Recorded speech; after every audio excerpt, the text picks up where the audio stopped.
पिंपळगाव जोगा धरणातून दिनांक 28 रोजी रात्री तब्बल 2700 क्युसेक पाणी सोडण्यात आल्यानं पुष्पावती नदीला मोठा पूर आला।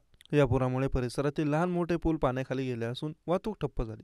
यात सर्वाधिक परिणाम पिंपळगाव जोगा येथील पुलावर झाला असून पुलावरून पाणी वाहत असल्याने पिंपळगाव जोगा संगणारे कोल्हेवाडी आदी गावांचा संपर्क तुटला।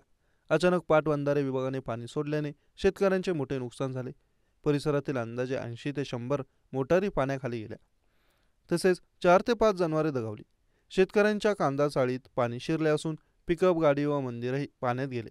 नागरिकांनी संतप्त भावना व्यक्त केली। स्थानिकांच्या मते पूर्वी 500 ते 1000 क्युसेक पाणी सोडले जात होते, मात्र यावेळी मोठ्या प्रमाणावर पाणी सोडल्याने लाखोंचे नुकसान झाले। यामुळे शेतकऱ्यांचे प्रचंड आर्थिक फटका बसलाय।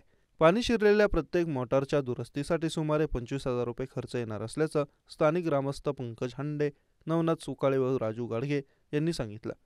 दरम्यान कुकडी पाटबंधारे विभागाकडून सांगण्यात आले की धरण 93% भरले असल्याने व परिसरात मोठ्या प्रमाणात पाऊस झाल्यामुळे पाणी सोडण्यात आले। नागरिकांनी सतर्कता बाळगावी असे आवाहन विभागाने केले आहे।